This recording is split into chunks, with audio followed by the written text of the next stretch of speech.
look at this! I have a checkbook! I feel so sophisticated now. Yeah, you're gonna need it to pay all your bills. I don't get it, what's so cool about that? I've never seen a check before! Like, this is like in the old movies!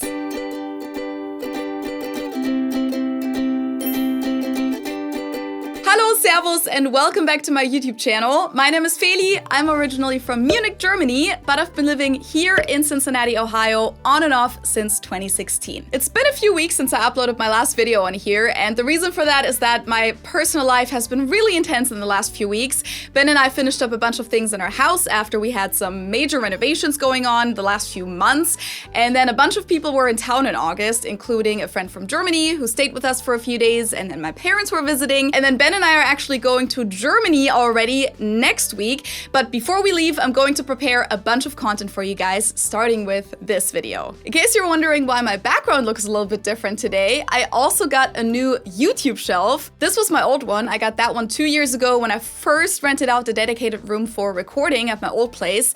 And some of you probably remember that I asked you guys to send me decorations for the shelf that would then be part of my video background. The idea was kind of to have you guys, my community, represented in my videos, and you totally delivered and sent me so many cool things over the last 2 years. Many of you even sent me handmade things. I mean, that's just really, really special to me, so a big thank you for that. And since I have a lot more space on this shelf now, there's a bunch of room for new additions, so I was thinking if you want to send me something too that you think would be a good fit and look cool in the background of my videos, just send it to my PO box. The address is right here, and you can also find it in the info box below, and who knows, maybe you'll see your gift in one of my future videos. Now let's get to the topic of today's video. With my friend and my parents visiting from Germany recently, I was kind of reminded of all of the everyday things that are different here that I don't even really notice anymore after all this time. Like, I found myself explaining things like, no, we don't need to return the shopping cart back to the store here because American stores usually have these cart return stations in the parking lot, which a few years ago were all things that people had to explain to me when I first came here because there were a lot of things that I had literally never seen before. And that's why today I want to share 7 of those things with you that I had never seen before I came to the US. Now, I have made a video with this title before, and I covered some major things in that, so make sure to watch that if you haven't seen it yet. I'll link it up here and down below. But of course, there are a few more things on that list that I'll tell you about now, starting with ads for prescription medication. So the first time I was watching TV in the US and suddenly saw an ad for a diabetes medication, I was totally caught off guard because even though I was used to ads for aspirin or wound healing creams, I had never in my life seen an ad for a medication treating a serious illness like this. Trulicity is an injection to improve blood sugar in adults with type 2 diabetes when used with diet and exercise. Ask your doctor about once-weekly Trulicity. To me, it kind of felt out of place to see that in the middle of a comedy movie, and it almost made it seem somewhat untrustworthy in a way. Like, my first thought was that this isn't something that you should advertise for, as in, oh, look at me, I'm laughing with my family in slow-mo while holding the medication into the camera. Like, I felt like this should be a decision that you make based on evidence and depending on whether your doctors think that this could actually help you. Now, the reason why this was so odd for me is that in Germany, and in fact almost the entire world, advertising prescription drugs to consumers is actually illegal. In Germany, this is regulated in the so-called Arzneimittelgesetz, the German drug law. Only 2 countries in the world actually allow this: the US and New Zealand. And there was, and sometimes still is, a big discussion about this here in the US, but they did end up making prescription drug ads legal in print media in the 1980s and for radio and TV in 1997. If you want to learn more about this whole topic and the details of these regulations, check out this really interesting video by Vox. It gives a really great summary, so I'll just put the link for you in the info box. Now, even though I said that seeing these ads felt somewhat inappropriate to me, and still does a little, this is really a discussion with a good number of arguments on the pro side as well. It might motivate people to even go to the doctor about their health complaints, for example. So there are really pros and cons in this discussion. One thing that's safe to say though is that it can be really funny when more than half of the ad is dedicated to nothing but possible risks and side effects of the drug. Some people have had changes in behavior, hostility, agitation, depressed mood, and suicidal thoughts or actions while taking or after stopping Chantix. If you notice agitation, hostility, depression, or changes in behavior, thinking, or mood that are not typical for you, or if you develop suicidal thoughts or actions, stop taking Chantix and call your doctor right away. Talk to your doctor about any history of depression or other mental health problems, which can get worse while taking Chantix. Some people can have allergic or serious skin reactions to Chantix, some of which can be life-threatening. If you notice swelling of face, mouth, throat, or a rash, stop taking Chantix and see your doctor right away. Tell your doctor which medicines you're taking, as they may work differently when you quit smoking. Chantix dosing may be different if you have kidney problems. The most common side effect is nausea. Patients also reported trouble sleeping and vivid, unusual, or strange dreams. Until you know how Chantix may affect you, use caution when driving or operating machinery. Chantix should not be taken with other quit smoking products. We're gonna stay on this whole ad topic for just a little bit longer because another thing that was completely new to me was seeing regional ads even when watching a nationwide channel. Now, of course, this is something that's completely normal to see on social media and when streaming things on Hulu or here on YouTube nowadays. Everyone is being shown different ads on the internet, and part of that is that you might see ads that are targeted specifically at your city or a general region, like about an upcoming concert, for example, or a local business. But on TV, this is just not something that's common in Germany. Almost all of our TV channels in Germany are nationwide channels, and correct me if I'm wrong, but I don't think that they show different ads to different regions. Like, I'm pretty sure that every German viewer gets the exact same ads. Now, we do have regional channels and regional windows where there's like a 1-hour slot that's going to be specific to your area, but that's really the minority of all of our TV channels in Germany. Now, it does make sense that it would be a little different in the US, given how big this country is. I mean, the continental US has 4 different time zones, so when scheduling TV programs, they have to put different times on the announcements. Eastern and Pacific time usually. Or I also often see them list Eastern and Central time around here. And then sometimes they actually rebroadcast things later for the people in the Mountain and Pacific time zones. So as you can tell, the size of this country already makes broadcasting a way different experience, and seeing regional ads even when watching a big national show is part of that. I specifically remember when I came to the US in August of 2016, shortly before the elections in November, I saw a lot of political campaigns for local candidates, and at first I was like, oh, this person's from Ohio? I'm in Ohio, what are the odds? And there are a lot of election ads in the US compared to Germany, even on regional and city levels, but that's a different topic.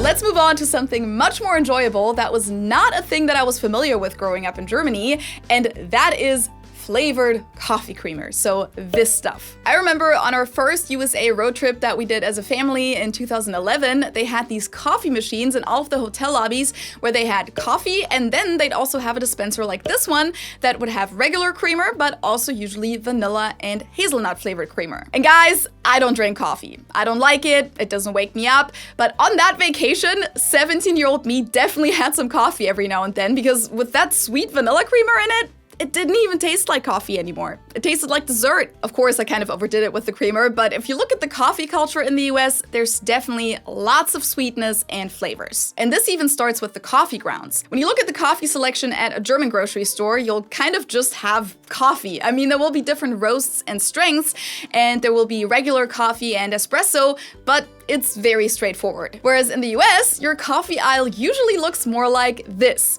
Even the coffee grounds often come with a flavor. And from what I've experienced here, it's not very common to put regular milk in your coffee, but it's usually coffee creamer, often flavored creamer. And we do have unflavored creamer in Germany as well, Kaffeesahne, but I feel like it's just as common to use regular milk or whatever milk substitute you prefer. But flavored creamer is not something I've ever seen in Germany.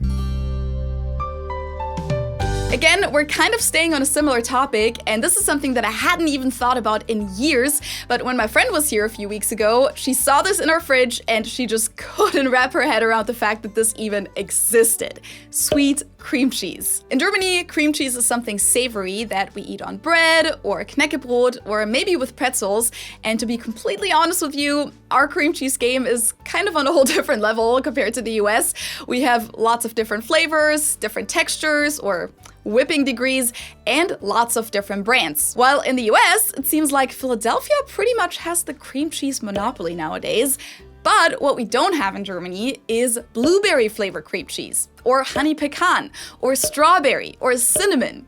Those are very common in the US though. Plus, I've realized that cream cheese is something that's mainly used for baking and cooking here, or for eating on a bagel, which of course is something that we don't really have either in Germany. I mean, we have all of our bread and bread rolls, and you can find bagels in Germany if you look for them, but they're not really a popular thing. Like, you won't find bagels at a regular German bakery, and at least in Munich, I can't think of a bagel shop or anything like that. I'm sure they exist somewhere, but I don't remember ever seeing one. In the US though, bagels are sacred, especially in New York, and bagels are what you put your cream cheese on. I remember that my American roommates gave me a really weird look one time during my first few months here because I put cream cheese on a slice of toast. Even Ben thinks that this is weird to this day, which I don't understand at all. I mean, a bagel is just another type of bread. Now, of course, there are savory bagels that people eat with plain cream cheese or onion or garden vegetable cream cheese and maybe some egg, cheese, and bacon. But you also have your cinnamon bagels or blueberry bagels with blueberry cream cheese. To be honest, I don't really know what combinations people like the most. I'm still not really into sweet cream cheese, except for the honey pecan one. That one's really good, but I don't exclusively put that on bagels.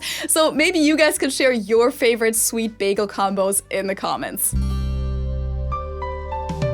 The next item is something that you'll notice as soon as you get off the plane in the US, because you'll see them at airports, malls, public parks, schools, really everywhere. But I had never seen one in my entire life in Germany.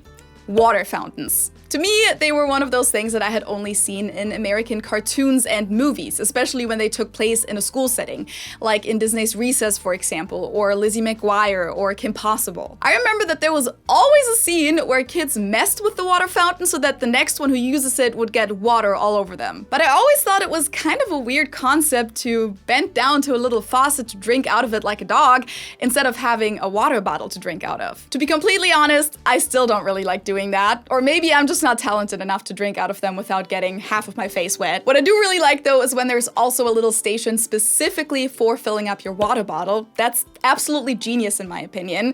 I mean, you can also fill up your bottle at a regular water fountain, but it's just so much easier with those water filling stations. Now, you probably guessed it, but in Germany, water fountains aren't a thing. Instead, at least that's what I always do, is that I just refill my water bottle with tap water, like in the public restroom, for example. We have really good tap water all over the country, and unlike tap water in a lot of regions of the US, like here in Cincinnati, it doesn't have that chlorine taste to it, so it's really a great alternative. And I've personally never really felt like it's hard to find water in Germany, but I do see how having dedicated drinking fountains with filtered water that people can even use without having a bottle on them is probably a better solution. Those of you who've been watching my videos for a while have probably heard me talk about this more than enough, but it just has to be on this list because one thing I had definitely never seen before moving to the US is a check. And to be completely honest, I didn't even realize that those were actually still a thing in the US. I have talked about this topic in my video on money, for example, and in my video about everyday differences that surprised me in the US. And I know that many Americans like to respond to this by saying, "What? No, you're wrong about that. We don't use checks in the US anymore. I haven't seen one in like 20 years. And of course, you can definitely get around checks if you try to. And there might be regional differences too. Like it's possible that they're more common here in the Midwest. And I'm not talking about people paying with checks at the grocery store. But fact is, when I first moved here, my landlord wanted all of his tenants to pay rent via check. And get this, mail the check to him. So you write the check, put it in an envelope, and then send it via actual mail. So that was definitely a culture shock for me because in Germany, it's common to pay rent and all of your bills via bank transfer. And I came here under the impression that the US is a lot more advanced in regards to electronic payments and stuff like that. And this was kind of an issue for me because I didn't have an American bank account at the time and therefore couldn't write checks myself. But this hasn't been my only encounter with checks. Since then, I've had several other landlords that wanted their rent via check. I received my own checkbook when I finally opened up an American bank account. I'm not showing it from the front because all my information is on it. I've been paid for freelancing work via check more than I have been paid via electronic payments. even by big institutions like the university. I've paid contractors via check, I've paid my taxes via check, and have received my tax refund from the government via check in the mail. And every time I've been to a production, like for a short film or for the Clio app, everyone in the crew would get an envelope with their check in it. A lot of Americans say that checks are so popular because of the skepticism towards online banking and because many people don't want others knowing their bank account number. But I think in a lot of cases it's also just convenience, because bank transfers aren't always super easy in the US, especially if you don't have your bank account connected to a third-party service like Zelle or PayPal. Long story short, they're definitely a thing here, while in Germany, checks haven't been a thing for a few decades now. I've never even seen the option to pay via check on a form or something, and I had quite literally never seen a check in my life. And the last item on my list of things that I had never seen before I came to the US is this, a screen door or storm door. The reason why this came to my mind is that when my German friend stayed with us and asked what these are for, I didn't really have an answer, but it did remind me of how new these were to me when I first came here. For the longest time, I didn't realize that they had a little locking mechanism to keep them open, and I always thought that this was so annoying that when you needed it to stay open for a while, like when bringing in your groceries or something, someone always needed to hold it or you had to put a chair in it. But turns out I was just really stupid. Not all houses in the US have these, but a lot of the places here in Cincinnati do, and they're basically an extra door outside of the front door, or also the back door, that either has a bug screen in it or glass. Now, when they have a bug screen, I think the main purpose is that you can have your door open for ventilation, but you'll still be protected from bugs flying in. And if you have indoor pets, for example, it also keeps them inside while still being able to look out the door and smell and hear things outside. When it comes to the storm doors with glass in them, according to the internet, they're simply there to help protect your main door from rain, ice, and snow. So those were 7 additional things that I had never seen before I came to the US. Now, of course, I want to know from you which things you saw for the very first time when you traveled to another country. Let me know in the comments below. Before I wrap this up, I wanted to address something real quick that has been going on in the comment sections underneath my videos in the last few weeks and months. My team and I really tried to stay on top with blocking spam and fake accounts, but recently there's been like 5 new ones every single day. So in case you have no clue what I'm talking about, if you see a comment from an account with my profile picture, but that doesn't have the same name as me, so it doesn't have Feli from Germany as the name, or it has the same name, but it doesn't have the little check mark after their name, that is not me. These profiles pretend to be me, and then they ask people to message them privately on Telegram or WhatsApp. So please know that I would never ask any of you to message me privately, and I'm also never going to share my phone number anywhere. So please don't reply to these people, don't message them, and instead, please report them here on YouTube. Thank you. And to end this video on a more positive note, as many of you probably know, the Munich Oktoberfest is starting next weekend.